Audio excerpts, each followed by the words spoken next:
La Tunisie, dans un contexte de nouveau coronavirus, tient à sauver le secteur du tourisme sur son territoire. C'est le ministre tunisien du Tourisme qui a lui-même accueilli ce week-end les touristes d'un vol charter. Une première après un arrêt de 3 mois dû au Covid-19. 155 touristes français, allemands et luxembourgeois font ainsi leur expérience sur l'île de Djerba. La Tunisie a pris avec succès des mesures drastiques pour circonscrire la pandémie qui a fait 50 morts parmi 1374 personnes contaminées dans le pays. C'est vrai qu'on ne peut pas sauver toute la saison, mais on va tout essayer pour sauver une partie de la saison et surtout pour restaurer la confiance. C'est ça le plus important maintenant, c'est que les gens qui travaillent dans le tourisme reprennent confiance et y croient de nouveau. Et je crois que le but serait atteint avec l'arrivée de cet avion et d'autres prochainement. En tout cas, point de vue économique et point de vue social, c'est très important d'avoir relancé les vols parce que des avions qui ne bougent pas on perd de l'argent. On voit ça avec beaucoup de compagnies aériennes qui ont dû fermer. Nous sommes heureux d'avoir pu démarrer, les hôteliers aussi. Donc c'est très très important pour l'économie globale et locale de relancer le tourisme qui a été très très durement touché. La quarantaine obligatoire de 14 jours a été levée à la mi-juin et les frontières ont rouvert le 27 juin. Les voyageurs venant de France, d'Allemagne et du Luxembourg ne sont soumis à aucune restriction, comme tous les pays classés verts par les autorités tunisiennes. La Tunisie a été frappée de plein fouet par les retombées économiques et sociales de la fermeture des frontières en raison de la pandémie. Les autorités espèrent pour début 2021 une relance du secteur touristique qui représente 8 à 14% du PIB, emploie environ un demi-million de personnes et est le plus affecté par la crise sanitaire. Un total de 13 449 nouveaux cas d'infection au Covid-19 ont été officiellement diagnostiqués en un jour en Afrique du Sud. Un fait qui porte le nombre total de cas à 364 328 selon les récents chiffres du ministère de la Santé. À ce jour, l'Afrique du Sud est le 5e pays au monde le plus touché par la pandémie en termes de cas confirmés selon l'Organisation mondiale de la santé. Le ministre sud-africain de la Santé a imploré ses concitoyens de respecter les gestes barrières, se disant extrêmement inquiet du relâchement constaté au moment où les contaminations explosent. Le pic de la pandémie est attendu dans les semaines qui viennent en Afrique du Sud. Les autorités y avaient imposé fin mars un confinement extrêmement strict, mais les mesures ont été progressivement assouplies pour éviter un effondrement de l'économie de la première puissance industrielle du continent. Il faut dire que depuis fin décembre, le Covid-19 a fait plus de 600 000 morts dans le monde. Les établissements touristiques peuvent désormais utiliser leur capacité totale d'accueil au Maroc. Les autorités marocaines ont en effet annoncé ce week-end un nouvel allègement des mesures pour endiguer la pandémie de coronavirus au Maroc. Avec cette nouvelle mesure, le gouvernement marocain est passé à la 3e phase de son plan de déconfinement. Il est ainsi permis aux établissements touristiques d'utiliser 100% de leur capacité d'accueil sans dépasser 50% de leurs espaces communs comme les restaurants, piscines et salles de sport. Mais le royaume garde les frontières closes jusqu'à nouvel ordre, sauf pour les Marocains bloqués à l'étranger et pour les résidents étrangers au Maroc. Les professionnels du tourisme devront donc pour l'instant tabler sur les clients nationaux. Autres assouplissements qui entrent en vigueur à partir de ce lundi, les rassemblements et activités regroupant moins de 20 personnes sont à nouveau permis, ainsi que l'ouverture des centres culturels, bibliothèques, musées et sites archéologiques, mais sans dépasser 50% de leur capacité d'accueil. L'organisation de rencontres sportives officielles est aussi désormais possible, mais sans la présence du public et la capacité des moyens de transport public passe de 50 à 75%. En revanche, les fêtes de mariage et rassemblements pour des funérailles restent interdits. Cinéma et piscines publiques doivent rester fermés.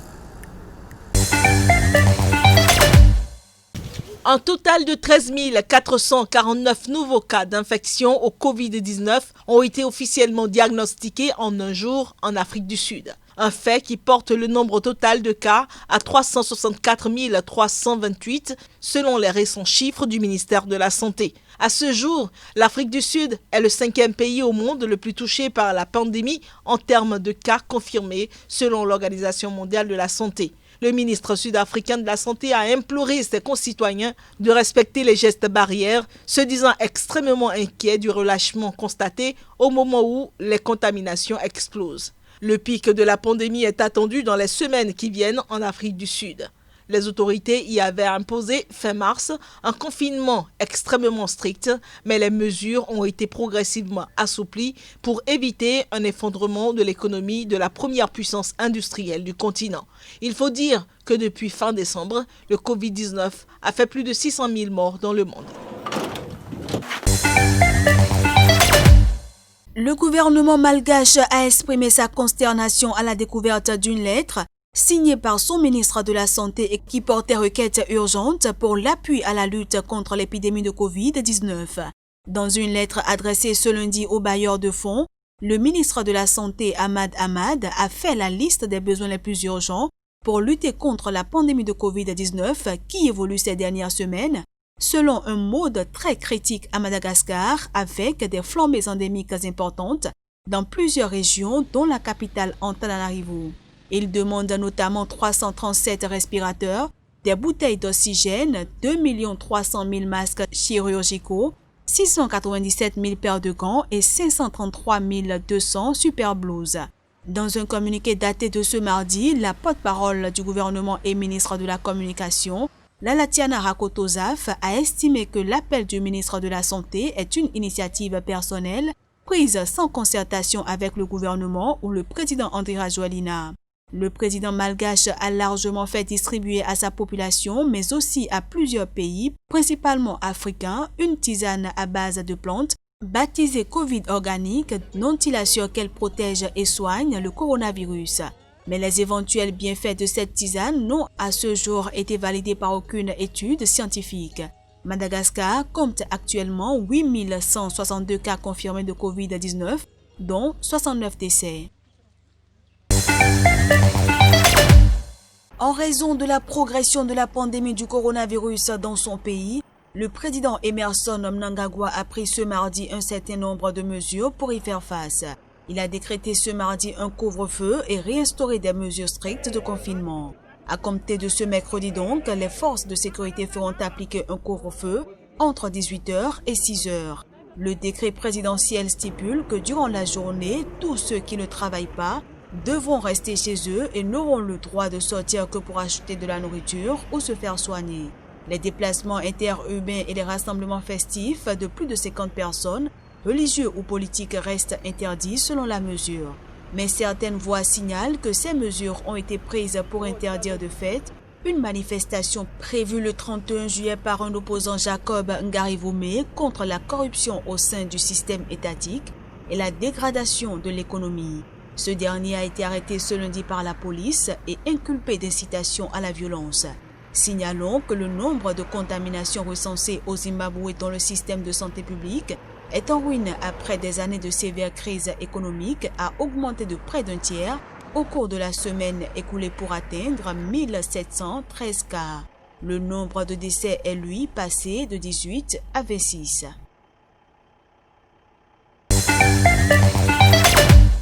Ahmed Sidi Moussa, 49 ans, et Yasser Kadiri, 26 ans, ont été condamnés à 3 mois de prison ferme et 3 mois avec sursis. Ils vont sortir la semaine prochaine, a indiqué maître Mustapha Bouchachi. Le procureur avait requis 10 ans de prison pour chacun d'eux.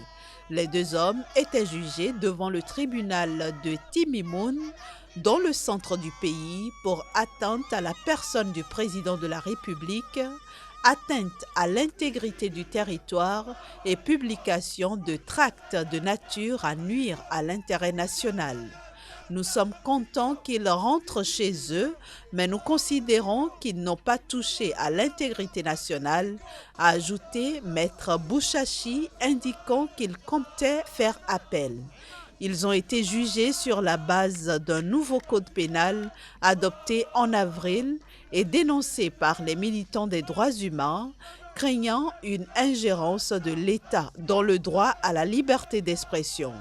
La pandémie de Covid-19 n'empêche pas les autorités algériennes de poursuivre et de condamner militants du Irak, opposants politiques, journalistes et internautes.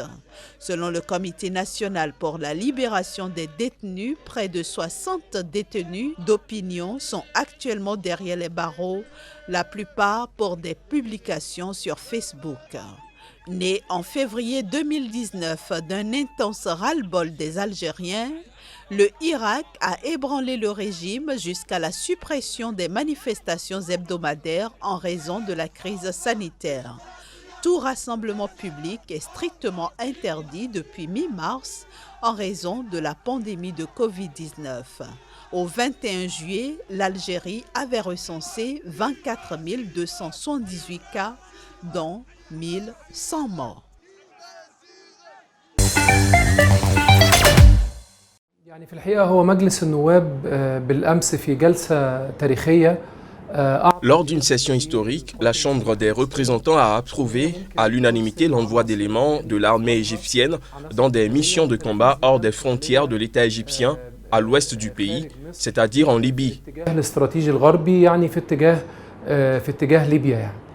وفي الحقيقة يجب على المجتمع الدولي وعلى الدول الكبرى أن تتولى أو تمارس مسؤوليتها تجاه حفظ الأمن. La communauté internationale et les puissances devraient assumer leurs responsabilités dans le maintien de la paix et de la sécurité internationale en empêchant la Turquie d'inciter le gouvernement d'union nationale à commettre de nouvelles violations et en empêchant le gouvernement turc de transférer des milices terroristes et de violer la résolution des Nations Unies sur l'embargo sur les armes en Libye. مخالفة قرار حظر التسليح اللي الأمم المتحدة اتخذته يعني.